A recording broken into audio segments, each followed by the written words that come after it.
우리 옆에 분을 축복하기 원합니다. 당신이 예수님의 교회입니다. 당신이 예수님의 교회입니다. 아멘. 여러분, 텔레비전 프로그램 중에 진품과 명품을 또 가짜를 구별하는 그런 프로그램을 보신 적이 있으실 겁니다.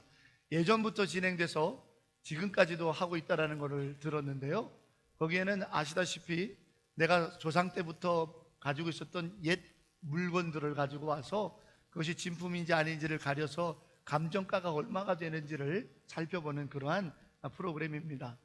정말 보도 듣도 못한 물건들도 많고 또 그것들을 감별하는 사람들도 참 대단하더라고요. 야, 저게 진짜인지 가짜인지 어떻게 감별을 할까 하는데, 전문가들이 이러저러하기 때문에 이거는 가짜입니다, 이러저러하기 때문에 이것은 진품이고 명품인데 그 감정가가 이만큼 나갑니다 라고 설명을 해주는데 납득이 가더라고요. 역시 전문가는 다르다라는 거죠. 전문가들이 보는 건 다르다라는 거죠. 그래서 시비가 엇갈립니다. 정말 우리 눈에 보기에도 저거는 정말 진품이요 명품이어서 값이 꽤 나가겠다 갖고 왔는데 부조품으로 판명나는 경우, 그래서 그 소유자가 실망한 기색이 역력해서 못 믿겠다라고 하는 표정들을 가끔 보기도 하고, 또 전혀 기대하지 않고 갖고 왔는데 이게 무슨 추사 김성희 선생이 쓴 진짜 진품이라고 그래서 정말 보물 중에 보물이 되고 깜짝 놀라는 이런 것도 있었다라는 스토리를 들어봅니다. 그런데 저는 그것을 감정하는 사람들이 대단하더라는 거죠. 납득이 돼요. 이해가 되더라고요. 정말 그렇겠구나라는 생각이 들어요. 사랑하는 여러분, 우리가 오래된 물건들을 감정할 때도 그것을 분별해서 진짜인지 가짜인지 진품인지 명품인지 모조품인지를 판별하는 사람들이 있고 그 기준이 있더라는 거죠. 그리고 그것에 대해서 공부들을 많이 해요. 단적인 예로요, 우리가 어디 아프면 사람들이 병원부터 안 가고 요즘은 뭐부터 하죠? 인터넷부터 조사해요. 내 증상들을 쫙 나열해서 이게 어떤 증상인지 먼저 쓱 알아보려고 그래요. 나쁘다고 말하지는 않겠습니다. 그런데 무슨 얘기냐, 요점은 자기들의 삶 속에서 벌어지는 어떤 물건, 경제적인 가치들, 그리고 내 몸이나 이런 물질 또는 내 삶의 바운더리에서 벌어지는 육신적이고 육체적인 것들에 대해서는 민감하게 반응하고 빨리빨리 반응을 하고, 그리고 궁금한 게 해소될 때까지 찾아보면서 어떻게 하든지 납득하고 이해하고 자기가 그것을 통해서 유익을 얻으려고 애를 쓰더라는 겁니다. 그런데 영적인 것에 대해서는 너무 경홀히 여기는 것을 보게 됩니다. 제가 한번 참여했던 장례식이 있는데 제가 장례를 집례한 것은 아닙니다. 제가 알고 있었던 지인의 형제가 갑자기 미국에서 교통사고로 돌아가셔서 장례를 하기 때문에 참석했었습니다. 물론 목사님을 모셔서 예배로 진행이 됐고 하간 예배를 드리는 곳에 갔었습니다. 그 식구들은 전부 다 내노라는 세상에서 이름 있는 사람들입니다. 돌아가셨던 그 남동생 둘째 아들은 미국에서 더 유명한 사람인데 그만 연구를 끝나고 집으로 돌아가다가 음주운전 차에 교통사고가 나서 돌아가십니다. 그 가정이 워낙 떵떵거리고 세상에 말하는 갖출 걸 다 갖춘 가정이라 미국에서 장례를 치르지 않고 돈을 들여서 시신을 미국에서 한국으로 옮겨와서 한국에서 자기들 선산에 매장하는 하관 예식에 참여하게 된 거예요. 그러니 비용이 얼마나 많이 들었겠습니까? 그러니 그 장례가 얼마나 대단했겠습니까? 비록 간촐하게 장례를 치른다고 했지만 얼마나 대단한 사람들이 많이 왔을까? 내노라하는 대학 교수고 내노라하는 기업가들이고 이렇게 형제들이 되어 있기 때문에, 노모님이 살아계셨기 때문에 노모님께는 감추고 자기들 형제들끼리 주관해서 목사님, 출석하는 교회 목사님을 모시고 장례를 하더라고요. 그런데 세상적으로는 모자람이 없습니다.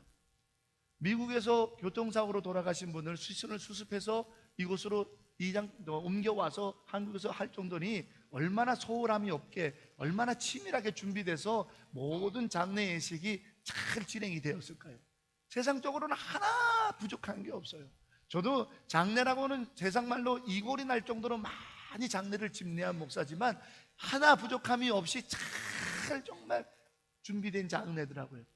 그런데 감히 제가 말씀드린 건, 저도 목사이고 많은 장례를 치러봤지만 이 장례에 참여하고 있는 유가족들과 이 장례에 참여하는 많은 지인들이 영생 축복, 영원한 부활에 대한 확신을 갖고 이 장례를 치르고 있는지 아닌지는 저도 느낄 수 있습니다.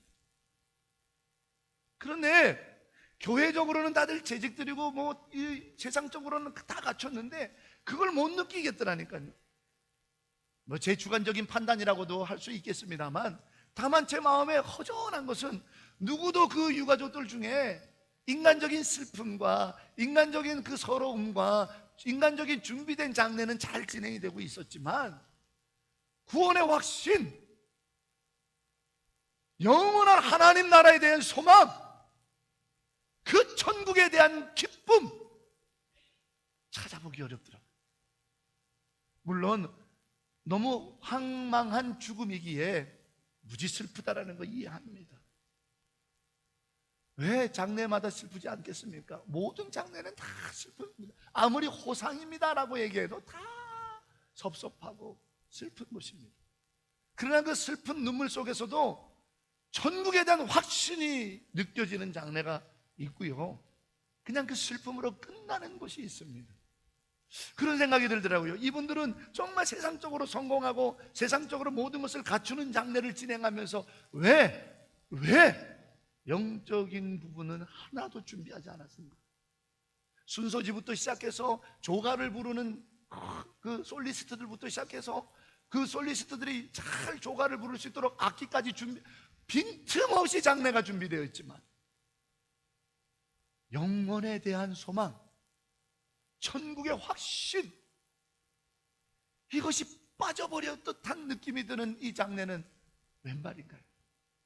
왜 우리는 이렇게 영적인 부분들을 소홀히 하면서 시간을 보낼까요?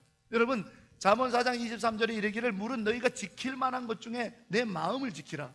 너희의 생명의 근원이 거기에 있다 했습니다. 우리가 잘 아는 성경 구절입니다. 근데 우리 한글 성경어는 마음이라고 번역했지만 그것이 히브리어는 레브라고 하는 단어입니다.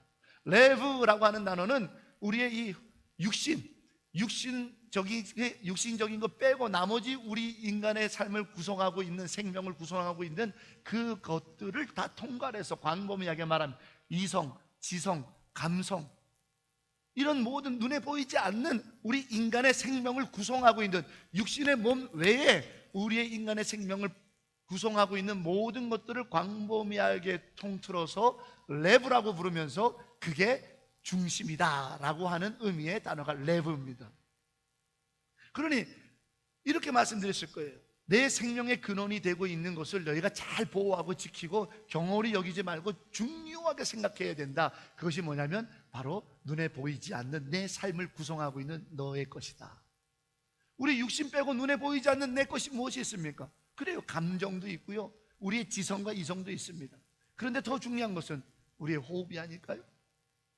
우리가 호흡이 빠져나가면 죽은 사람이라고 말합니다. 호흡이 빠져나가면요. 그런데 그 호흡은 성경에서 이르기를 하나님께서 우리에게 후하고 생기로 불어주신 때부터 호흡이 시작되면서 우리는 생명, 살아있는 영이 됐다라고 성경은 씁니다. 그러므로 이 호흡이 우리의 영혼이다 하고 이 꼴은 아니지만 이 호흡이 있다라는 것은 우리의 육신 안에 우리의 영혼이 아직 머물러 있다라고 하는 증거예요. 호흡이 없다라는 것은 우리 안에 영혼이 머물러 있지 않게 되었다라는 거죠. 그 사람을 죽었다 그러는 거예요. 그러니 생명이 어디 있는 겁니까? 우리의 몸에 있는 게 아니더라는 거예요. 생명이 어디 있습니까? 바로 호흡으로 나타나는 증거가 되는 영혼에 있는 거죠. 그런데 우리는 왜 이 육신은 그렇게 소중하게 여기면서 막 찾아보면서 부족한 건 채우려고 하면서 모자란 건 어떻게든지 구하려고 하는 것을 중단하지 않고 열심히 하면서 정작 생명의 근원이 되는 내 영혼을 돌보는 일, 내 영혼을 준비하는 이 가장 중요한 생명은 경홀히 여기냐 이 말이죠. 사랑하는 여러분, 오늘 이 아침에 여러분에게 무거운 주제를 나누고자 하는 것이 아닙니다. 그러나 중요한 주제를 함께 은혜를 나누고 싶은 것은 우리가 언젠가 하나님 앞에 섰을 때 너는 모조품이라는 도장을 받아서야 되겠는가라는 거죠. 비록 이 땅에서의 내 삶은 야, 저게 무슨 가치가 있겠나, 저게 무슨 진품이고 명품이라고 저걸 들고 나왔나 할 만큼 초라하고 먼지 끼고 금 가고 깨지고 이가 빠지고 뭔가 빛이 바란 모습일런지 모르지만 진품, 명품이라고 하는 도장을 받는 인생의 결론이 우리여야 되지 않습니까? 겉은 화려한데, 겉은 그럴싸한데, 겉은 저거는 정말 명품 같구나 하는데 우리 주님 보시기에 이거는 모조품이라고 도장이 박혀있는 심판대에 서게 된다면 우리의 육신의 관리와 우리의 육신의 돌봄도 중요하지만 그만큼 내 영의 돌봄과 채움을 신경 쓰셔야 된다는 거예요. 우리는 그것에 너무 소홀히 해요. 복음, 하나님의 권능은요, 이 복음을 믿을 때 하나님의 권능이 우리에게 임하여 우리 안에 바로 그 내 영이 살아있는가, 내 영이 하나님 앞에서 합당한 자로 서 있는가에 대한 통찰력을 우리 복음은, 이 십자가의 권능은 우리에게 허락한다는 거죠. 사랑하는 여러분, 이 아침에 함께 은혜의 말씀을 나눌 때 내 눈이 열려져서 보게 되고 내 마음과 내 이성과 감성들이 열려져서 깨닫게 되어 내 영을 느끼고 하나님의 영을 느끼며 이 자리에서 내 영생의 확신을 바라다 볼 수 있는 믿음의 사건이 오늘 우리에게 일어나기를 주의 이름으로 축원합니다. 육신의 것으로 보려 하지 말고. 제가 고등학교 3학년을 시골에서 마치고 나름 하나님께 부름받았다고 하여 부푼 꿈을 안고 서울에 있는 신학교를 들어갔습니다. 저는 항상 자랄 때부터 자존감이 저 하늘 꼭대기에 있었던 사람이라 서울에 가서도 내가 만만하다라고 생각하고 갔습니다. 그런데 어느 날 친구의 초청을 받아 친구의 집을 방문하게 됐습니다. 넓은 아파트 있죠? 뭐 그런 것 때문에 기죽을 거는 없습니다. 그런데 그 아파트에 가서 식사를 같이 나누는데 테이블에서 나누는 대화에 그만 귀가 팍 죽고 말았습니다. 아버지 목사님, 저희 학교 대선배 박사학위를 가지고 있어요. 어머니 사모님, 저희 학교 선배는 아니지만 한국의 이름난 대학의 이름난 과를 전공하신 수재 중에 한 분이세요. 그 친구의 누이 저희 학교 선배예요. 그 친구, 그리고 그 친구 동생, 그 아이도 우리보다 2살이 어렸지만 저희 신학교를 오려고 준비하고 있는 아이예요. 온 집안 식구가 다 신학교 출신이에요. 테이블에 앉아서 밥을 먹는데 생판 못 알아듣는 신학자 얘기를 하기 시작하는 거예요. 저는 신학교 1학년이잖아요. 이제 막 배워야 될 때거든요. 근데 이 집은 식탁에서 나누는 대화가 이제 고등학교 1학년 돼서 2학년 올라가면서 신학교를 가겠다고 하는 막내까지도 식탁에서 신학자 이름이 줄줄줄줄 그냥 나오는 거예요. 세상의 텔레비전에서 나오는 그 유행어처럼 음매 기주고 대화에 참여를 못 하겠는 거예요. 무슨 소리인지 못 알아듣겠는 거예요. 그때부터 제 마음에 야, 내가 이거 배워가지고 열심히 해서 나도 저런 대화를 나누며 깊이 있는 대화를 나누는 자가 되겠다라는 마음이 들면 얼마나 좋겠어요. 그런 마음이 안 들고 원망이 들기 시작하는 거예요. 왜 내 아버지는 목사가 아닐까? 왜 우리 집에서는 저런 대화를 나눌 수 있는 사람이 없었을까? 하나님 참 불공평하시구나. 나도 참 좋은 목사 되고 싶은데, 나도 참 하나님 쓰시는 좋은 사람 되고 싶은데, 누구는 고등학생 때부터 신학자들을 들으며 성경에 깊이 있는 대화를 나누고 그 식사 테이블에서 아버지 지난 주일날 나눴던 설교 중에 저 이런 부분이 참 고민이고 이런 부분이 이해 안 되는데요, 아버지가 그 설명을 해석해주고, 나도 저런 분위기 속에서 자랐었으면, 나도 시골에서 말고. 그런 원망과 불평이 쌓이면서 두고 봐라, 내가 공부 열심히 하고 내가 이 모든 것 5개월에도 다 갖춰서 내가 나중에 콧대를 꺾어주리라, 그런 마음이 들기 시작하면서 공부에 매진하게 된 거죠. 그래서 좋은 성적으로 좋은 장학금 받으면서 또 열심히 공부하면서 도서관에서 파고들면서 누구도 보지 못하는 논문을 읽어가면서 누구도 보지 못할 책까지도 깊이 생각해 보면서 내놓으라고 하는 공부하는 선배들을 따라다니면서 귀동냥으로 들으면서 그렇게 보태면서 그래 실력으로 내가 뒤지나 봐라. 그렇게 세월이 지나왔어요. 좋은 성적으로 신학교 졸업했어요. 그리고 좋은 목회지에서 부목사 하면서 좋은 사람들과 목회하면서 빛이 바라는 만큼 좋은 성과들을 냈어요. 성공하는 길이죠. 잘 된 줄 알았죠. 그런데 왜 내 영은 고갈되어 있죠? 왜 자꾸 갈수록 나는 가짜 목사라고 하는 생각이 들죠? 그 당시에 서울 땅에서 그만큼 청년들이 모이는 청년 목회를 하는 사람이 없다 할 정도로 신촌 앞에서 청년 목회하면서 내 한마디면 그래 내가 가져보지 못했던 세상에서 우리나라에서 웬만큼 레벨이 있다라고 하는 대학생 애들이 척척척척 움직이는 이런 목회를 하면서 빛가번쩍하면서 저와 함께 같이 대학 청년부 교사 하시는 모든 교사들이 다 웬만한 대학교 교수의 웬만한 대기업의 부장, 야 30대 초반에 승승장구하면서 그런데 왜 나는 자꾸 갈수록 가짜인 것 같은 말이죠. 우리는 세상적으로 갖추고 싶은 것은 너무 애를 쓰면서 애씁니다. 그런데 정작 그 세상에서 갖추려고 하는 것을 갖추는 동안에 내 영의 고갈함과 목마름, 내 영이 죽어가고 있다는 사실을 전혀 알지 못하고 지나가고 있죠. 스피리추얼 인사이트, 영적 통찰력을 잃어버리고 세상의 것들을 갖추려고 하는 우리들 속에 생명이 사라지고 있는 거예요. 사랑하는 여러분, 우리의 영의 중심에 무엇이 있는가가 얼마나 중요한 줄 압니까? 우리가 당하고 있는 우리의 삶 속에서 부딪히고 있는 모든 일들을 내가 영으로 바라볼 수 있다는 일이 얼마나 중요한 일인데 우리는 그것을 바라보는 시선을 그 바라볼 수 있는 영적 통찰력과 분별력은 준비하지 않은 채 세상의 것들을 준비하기 위하여 이리뛰리 뛰다가 영의 문제에 부딪히게 되니까 그제 가서 어리석은 선택을 하는 이들을 너무 숱하게 보게 됩니다. 이 아침에 저는 여러분과 함께 나누고 싶습니다.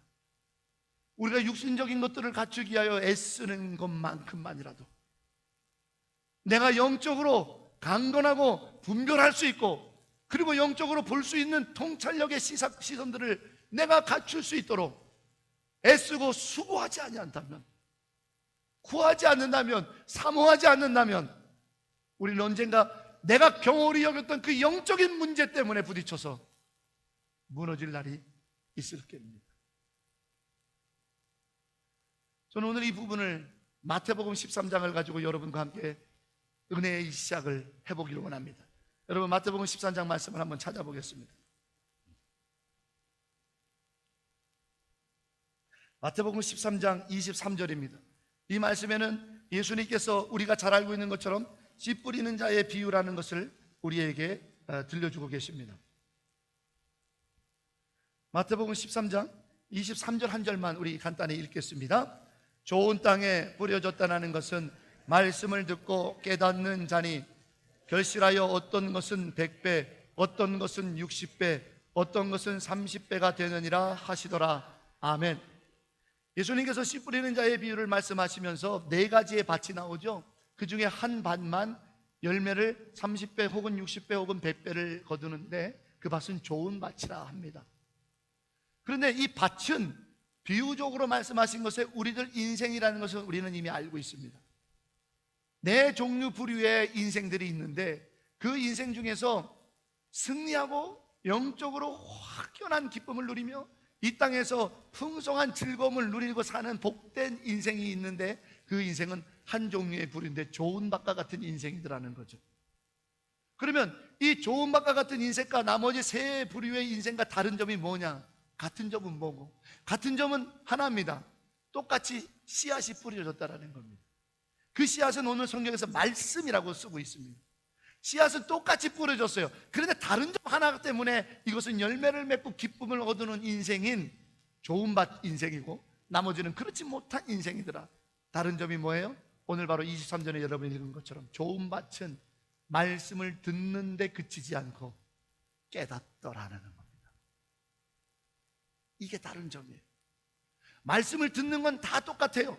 그런데 깨닫는 것 때문에 그 밭이 좋은 밭이고 그 밭이 열매를 맺는 기쁨의 인생을 살더라는 거죠. 깨닫다라는 게 뭡니까? 그것은 우리가 이해하게 됐다라는 건데, 그것은 무엇으로 말하는 거냐면 보게 되었다라는 겁니다. 그 말씀을, 예수님께서 우리에게 들려준 말씀들을 듣고는 아, 이런 거구나 하고 눈이 떠져서 보게 되었다라는 걸 깨닫다라고 말하는 겁니다. 그것은 아모스 선지자가 말한 아모스 7장 7절 8절에 나와 있는데, 아모스 선지자가 7장 7절 8절에 말하기를 주께서 다림줄을 들고 측량하고 계시더라 쓰고 있습니다. 다림줄은 여러분들 아실 겁니다. 우리 일부 예배 때 아이들은 몰라서 설명을 했지만 여러분 다림줄 알 겁니다. 공사 현장에서 벽돌을 곱게 쌓아 올리기 위해서, 그리고 예쁘게 흐트러뜨리지 않고 쭉 올라가는 벽돌을 쌓기 위해서 그 기준점이 되는 실을 해서 추를 쭉 내려서 그 기준점이 되게 만드는 것을 다림줄이에요. 그런데 아모스 7장 7절 8절에 그가 말하기를 이 다림줄을 들고 있는 자가 있는데 그가 바로 주님이시다. 우리 주께서 다림줄을 들고 있다. 저는 마태복음 13장 23절 말씀과 아모스 7장 7절 8절 말씀을 같이 보길 원하는 겁니다. 누가 영적 통찰력이 있는 사람이냐? 누가 영적 분별력이 있는 사람이냐? 그 사람은 말씀을 듣고 보는 사람인데, 뭐를? 말씀을 들으면서 주님께서 우리에게 들어지고 있는 다림줄을 보는 사람이라는 거예요. 그게 영적 분별력이 있는 사람이라는 거죠. 그 사람이 영적 통찰력이 있는 사람이라는 거예요. 주님께서 주시는 말씀을 들으면서 예수님께서 들고 계시는 다림줄을 보는 사람이라는 겁니다. 자, 이것을 저는 한 교회를 여러분에게 소개하면서 설명하며 은혜를 마침하고 원합니다. 여러분, 요한계시록 말씀으로 한번 돌아가겠습니다. 요한계시록 3장 1절입니다. 소아시아의 7교회를 소개하는데 요한계시록 3장 1절에부터는 4대 교회가 소개되어 있습니다. 자, 요한계시록 3장 1절 말씀을 우리 같이 읽어보겠습니다. 4대 교회의 사자에게 편지하라. 하나님의 7영과 7별을 가지신 이가 이르시되 내가 내 행위를 아노니 내가 살았다 하는 이름은 가졌으나 죽은 자로다. 여기서 7영과 7별을 들고 계시는 분은 예수님을 말합니다. 어린 양 예수십니다. 예수님이 말씀하여 이르시기를 4대 교회야, 4대 교회 같은 인생아, 너희는 세상 사람들이 보기에는 너희처럼 살아있는 자들이 없구나. 근데 내가 보니까 너희는 산 게 아니라 죽었다.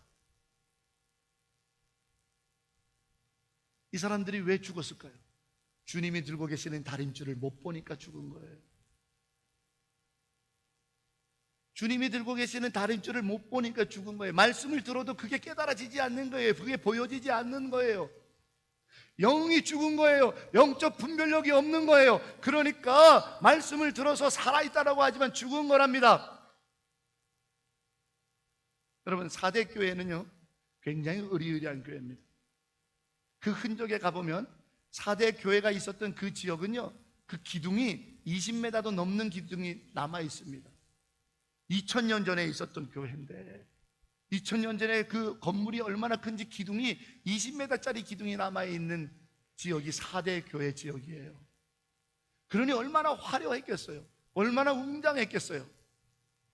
한때 부흥이 일어났을 때는 좋은 시절이라 박해가 없을 때 4대 교회에 들어 모인 성도들이 엄청나게 많았어요. 숫자가 부흥했어요. 그들이 내는 헌금이 대단했어요. 그걸 가지고 구제도 엄청나게 많이 했어요.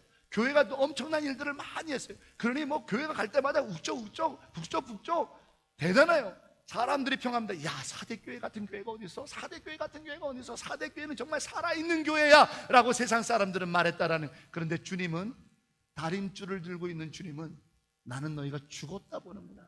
세상 사람들은 이게 명품이라고 그랬어요. 이게 진품이라고 그랬어요. 그러나 주님의 심판대 앞에서는 모조품, 가짜라는 도장을 받은 거죠. 왜요? 영적 분별력을 잃어버렸기 때문이에요. 그 영적 분별력이 무엇일까요? 오늘 4대 교회에 예수님 말씀하십니다. 너희가 회개를 잃어버렸기 때문이다. 회개를 잃어버린 너희여, 살아있는 것 같지만 천만에 너는 죽었다. 여러분, 회개가 무엇입니까? 그것이 바로 갈라디아서 2장 20절 우리가 읽은 본문입니다. 십자가를 믿는 것입니다. 내가 그리스도와 함께 십자가에 못 박혀 죽었나니 그런즉 이제는 내가 산 것이 아니라 내 안에 그리스도께서 사신 것이라. 이제 내가 육체 가운데 사는 것은 나를 사랑하사 나를 위하여 자기 몸을 버리신 하나님의 아들을 믿는 믿음으로 사는 것이라. 이 십자가가 나를 위해서, 내 죄를 위해서 세워지고 못 박혀서 죽임을 당한, 내가 죽어야 했던 십자가라는 사실을 잃어버리는 순간, 너는 화려하고, 너는 대단하고, 너는 부유하고, 너는 명성 있고, 너는 이름 있고, 너는 모든 사람들이 말하기에 너처럼 살아있는 자가 없도다 하지만 나는 판정한다. 내가 죽었구나. 복음은 이 십자가를 받아들이는 거예요. 복음은 이제 내가 이 십자가로만 세상을 바라보겠다라고 하는 삶의 전환을 말해요. 복음은 이제부터 내게 벌어지는 모든 것들을 내 의와 내 생각과 내 판단과 내 기분과 내 감정과 내 지식으로 사는 것이 아니라 오직 하나, 십자가로 들여다보겠다라고 하는 삶의 결정을 복음이라고 부르는 겁니다. 그것이 영적 분별력입니다.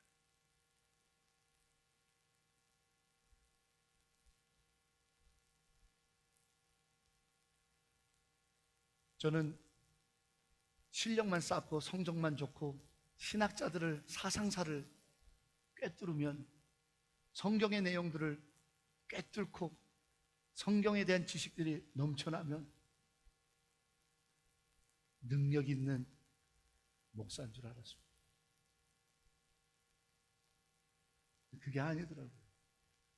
그게 살아있는 것 같지만 가짜더라고요. 십자가로 들여다보지 못하니까 생명이 없어요. 죽은 자더라고요. 왜요? 용서를 수없이 설교하지만 용서를 한 번도 해본 적이 없어요. 마음을 꿰뚫어 보시는, 사람의 외모를 보지 않고 마음의 중심을 보시는 하나님에 대해서 성경 공부를 수없이 했지만 사람들을 가지고 있는 상황을 따라서 판단해요. 그게 지식의 풍성함을 가지고 있었던 목사라 이름 불렸던 저의 삶이었습니다. 그러나 어머니 아버지의 죽음을 통해서 십자가로 세상을 볼 수 있는 눈을 열어주셨습니다. 때늦은 후회였어요. 이 작은 종의 십자가를 통해서 바라볼 수 있는 복음의 눈, 영적 분별력을 띄워주기 위해서 부모의 생명을 걷어가셨어요. 그때서야 기도하기 시작했고, 그때서야 십자가 붙들고 울기 시작했고, 그때서 내 삶에 벌어지는 모든 것 가운데 주님 왜입니까? 라고 묻기 시작한 거죠. 아직도 모조품에서 벗어나려면 한참인 것 같습니다. 그러나 중요한 것은 십자가로 보려고 하는 믿음의 노력을 중단하지 않습니다. 여러분, 베드로를 봅니다. 베드로는요, 예수님이 가시는 곳에 베드로가 안 간 곳이 없습니다. 다른 제자들은 못 갔던 변화산 꼭대기도 베드로는 갔고요, 다른 제자들은 들어갈 수 없었던 회당장 야이로의 딸이 죽어 누워있다가 달리다금 소녀야 일어나라 하는 예수님의 명령으로 죽은 소녀가 살아났던 그 골방에 베드로는 들어갔습니다. 베드로는 너무나도 많은 기적을 봤어요.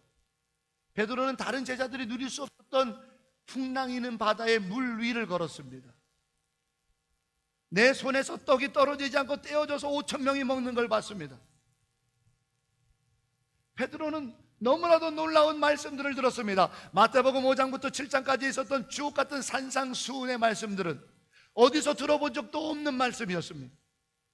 그 말씀들을 5천 명, 10,000명이 마이크도 없이 들판에서 들었다고 생각하십시오. 맨 뒤에 있는 사람은 야, 예수님이 뭐래? 이렇게 들었을 것입니다. 그러나 베드로는 예수님 바로 옆에서 가장 정확하게 똑똑하게 그 말씀을 들었습니다. 예수님이 하셨던 말씀들을 하나도 빠지지 않고 들었던 사람이 베드로입니다. 예수님이 하셨던 일들을 하나도 빠짐없이 그 옆에서 지켜본 증인이 베드로입니다. 그러나 그 베드로가 어떻게 했습니까? 지식으로는, 경험으로는 누구보다도 앞서 있었던 베드로가 어떻게 했습니까? 십자가를 통해서 예수님이 하신 말씀을 보지 못하고 십자가를 통해서 예수님이 하신 일들을 들여다보지 못했던 베드로는 예수님이 예루살렘에 가서 왕이 된다면 내가 가장 옆에 높은 자리에 있을 거라고 하는 탐욕을 드러낸 자였습니다. 우리도 그와 같지는 않습니까? 베드로처럼 수많은 설교를 예수님의 말씀을 듣습니다. 베드로처럼 수많은 중보기도와 하나님이 함께 하시는 기적들을 지금도 우리 교회에서 병자들이 낫고 죽어갔던 사람들이 고쳐지는 일들을 통해 봅니다. 그런데 그렇게 하나님이 살아계시는 역사와 그렇게 하나님이 하시는 말씀을 수도 없이 듣고 공부하고 익히면서도 십자가로 내 삶을 들여다보지 않은 베드로가 혹시 우리는 아닙니까? 한 번도 용서해보려 하지 않고 그게 산 믿음입니까? 죽은 믿음입니까?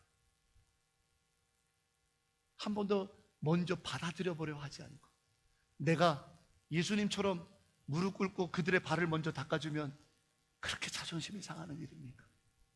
그렇게 죽을 일입니까? 그렇게 용서 못할 사람들이 그렇게 많습니까? 우리가 죽은 자입니까? 살아있는 자입니까? 우리는 영적 분별력이 있는 자입니까? 육체의 것들만 갖추는 자들입니까?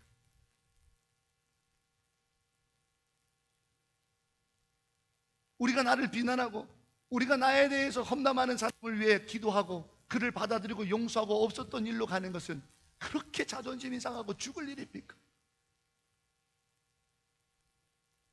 우리가 십자가로 내 삶을 들여다보고 하나님이 계속 들고 계시는 이 다림줄을 통해 그렇지, 이 부분에서는 내가 이렇게 하시라는 거지 하며 그 다림줄대로 벽돌을 쌓던 내 인생의 발걸음을 옮겨서 회개에 합당한 열매를 맺으라고 했던 말씀대로 살지 못한다면 우리는 마닐라에서 제일 큰 교회, 제일 많이 모이는 교회, 제일 많은 예산이 있는 교회, 제일 많은 사역을 하는 교회지만 4대 교회처럼 죽은 교회라고, 용서해 볼 줄 모르고 나눠줄 줄 모르고 말은 복음으로 얘기하면서 말은 십자가라고 얘기하면서 그 십자가로 우리의 교회를 들여다보지 못하고 그 십자가로 내 삶을 들여다보지 못하는 죽은 자. 이제 우리는 영적 분별력으로 깨어나야 됩니다. 과거가 우리를 지배할 수 없습니다. 오늘 우리의 삶에 십자가를 들이대고 우리가 어떻게 나아가야 될지를 예수께 구하는 살아있는 생명의 기쁨을 누리는 자가 우리여야 될 줄로 믿습니다.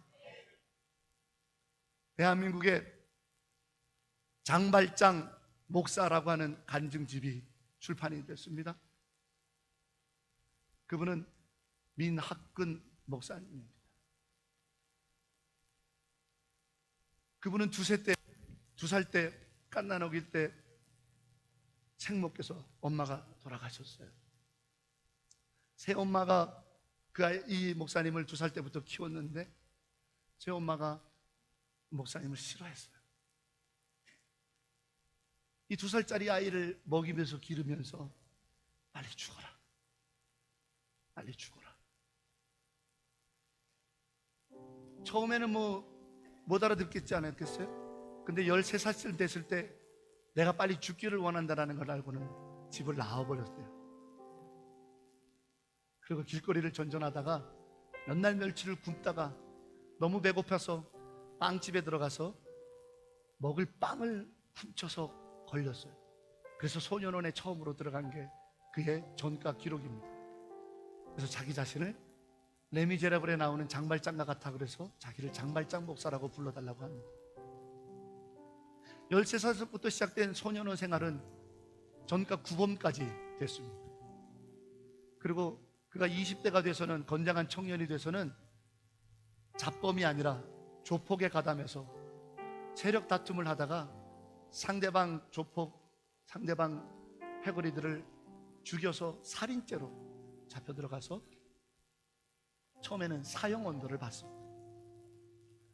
나중에는 무기징역으로 오랫동안 복역하는 가운데 그저 원망, 그저 불만, 내 인생이 이렇게 된 것이 나 때문이 아니라 먼저 죽은 엄마 때문이고, 내 인생이 이렇게 된 것이 나 때문이 아니라 나를 죽어라 했던 새엄마 때문이고, 내가 기회가 된다면 반드시 복수하리라, 내가 기회만 된다면 반드시 죽이리라, 이를 악물고 교도소 복역 생활을 하다가 교정 선교회가 방문을 와서 선교하면서 복음을 나눠주는 그 말에 마음이 찔리기 시작하고 마음이 돌이키기 시작해서 그가 예수님을 영접합니다. 그때부터 그는 달라지기 시작했어요. 모범수가 됐어요. 불평하지 않습니다. 7년 동안 독방에서 살 정도로 악랄하게 그렇게 교도소 생활하던 그가 달라져서 검정고시에 합격하고, 그리고 신학교 대학원에 합격하게 됩니다. 그는 모범수가 돼서 가석방으로, 남은 형기를 밖에서 지낼 수 있는 가석방으로 나와서 그 신학대학을 모두 마치고는 2008년도에 장로교 목사가 됩니다. 자기가 뭐 할 수 있을까? 자기가 그렇게 먹고 싶었던 빵을, 붕어빵을, 풀빵을 구워서 만드는 장사를 하게 됐고, 좋은 아내를 만나 사모님과 함께 결혼을 하게 됐습니다. 사모님은 식당에서 일하고 본인은 길거리에서 빵을 만들어 팔면서 행복했습니다. 그래서 벌은 그 몇 푼의 돈을 최소한의 자기 것으로 쓰고 나머지 돈은 다 고아들의 학비, 독거 노인 할머니 할아버지들을 위해서 작은 반찬을 나누는 일에, 먹거리를 나누는 일에 쓰였습니다. 그러던 어느 날 교도소에서 만나 있었던 그 후배들이 출소해서 수소문 끝에 찾아왔습니다. 그러면 웁니다. 형님, 먹고 살 길이 없어요. 아무도 받아주질 않아요. 그래, 너 내일부터 여기서 네가 장사해라. 자기가 갖고 있었던 풀빵 기계랑 모든 그 몫을 그대로 주고 자기는 또 뚝딱뚝딱 다른 걸 만들어서 다른 곳에 가서 장사하기 시작합니다. 그러면서 그가 말합니다. 전에 내 인생에 벌어졌던 일들로만 나를 바라볼 때는 인생 뭐가 있나? 그래, 나를 조롱하고 멸시하는 것들 내가 다 죽여버리겠다라고 하는 것이 내 인생이었습니다. 그러나 예수님을 알고서부터 나를 위해서 죽은 십자가로 내 인생을 들여다보기 시작하니까 너무 미안하다라는 거예요. 자기가 해를 끼쳤던 사람들 너무 미안하고, 그전에는 다 나를 조롱하고 내 문신들을 보면서 흉보는 것 같고 나를 애비애미도 없는 자식이라고 놀리는 것 같았는데, 예수 십자가로 사람들을 들여다보니까 불쌍하게 보이고 그들도 하나님이 사랑하는 사람들로 보이고 내 눈이 뒤집어졌나 봐요. 모든 게 달리 보여요. 예수 십자가로 바라보니까 그의 인생에 바뀐 건 하나도 없습니다. 그가 떼부자가 된 것도 아니고 그에게 뭔가 다른 변화가 있는 것도 아닙니다. 그냥 예수 십자가 하나로 들여다보니까 그의 삶이 달라지기 시작했습니다. 이것이 영적 분별력이고 영적 통찰력입니다. 혹자들은 뭔가 이상한 망언을 해야만 그게 영적 통찰력이 있고, 혹자들은 꿈을 해석해야만 영적 분별력이 있고, 혹자들은 무슨 예언을 해야 되는, 아닙니다. 다 버리십시오. 영적 분별력, 영적 통찰력은 하나입니다. 십자가로 내 인생을 보는 겁니다. 나를 위해서 죽으신 예수님의 십자가로 내 인생을 들여다보면 고난이 그냥 고난으로 끝나지 않아요. 영적으로 보이기 시작해요. 나의 가난을 십자가로 보세요. 내 자녀의 어려움을 십자가로 보세요. 내 안에 있는 질병과 암덩어리를 십자가로 보세요. 내 삶의 눈물을 십자가로 들여다보기 시작하세요. 그게 믿는 우리들의 영적 분별력이고, 그 영적 통찰력 위에 하나님의 권능은 시작됩니다. 사도 바울이 고백합니다. 내가 십자가에 못 박혀 죽었나니 이제는 내가 사는 것 아니에요. 내 안에 그리스도께서 사시는 것이라. 이제 내가 육체 가운데 사는 것은 나를 사랑하사 자기 몸을 버리신 하나님의 아들을 믿는 믿음으로 사는 것이라. 여러분, 이제 말로만 십자가, 말로만 영적으로 사는 삶 되지 말고 오늘 결단하세요. 당장 용서부터 하세요. 그 사람이 와서 무릎 꿇고 미안하다고 빌지 않아도 내가 먼저 그런 일 없었던 것처럼 덮고 밥 한 끼 사주면서 시작하세요. 십자가로 좀 들여다보세요. 주님이 무슨 다림줄을 들고 내 인생을 측량하고 계시는지, 주님이 내게 무엇을 원하시는지, 지금 내가 마음에 꺼리낌 있고 내가 잘못한 사람들, 내가 용서할 수 없는 그 사람을 먼저 놓고 기도하고, 이제 좀 십자가로 살아서 내 인생은 흠집도 나고 나는 자존심도 상하고 나는 세상 사람들이 야 누구 이제 끝났구나 이런 말 들어도 하나님이 명품 도장 찍어주는 인생이어야 돼요. 십자가. 뭘 그렇게 이 땅에 살면서 언젠가 우리 다 주님 앞에 서는데 용서 못하고 죽을 일이 있습니까? 뭘 그렇게 대단합니까? 하늘 보좌에 계셨던 분이 나같이 초라한 자를 위해서 십자가에 죽으셨다. 이 복음의 권능을 잃지 마시고 십자가로 들여다보세요. 이해할 수 있어요. 받아들일 수 있어요. 그가 불쌍해요. 그의 손을 잡을 수 있어요. 주님이 우리의 발을 닦아주신 것처럼 오직 십자가 그 아래 우리의 소망이 있고, 오직 십자가 그 아래 생명이 있어요. 마닐라 한인연합교회, 마닐라에서 가장 큰 한인교회, 장자교회, 저는 그 이름 버리고 싶어요. 마닐라 한인연합교회, 예수님의 십자가가 증언되는 교회,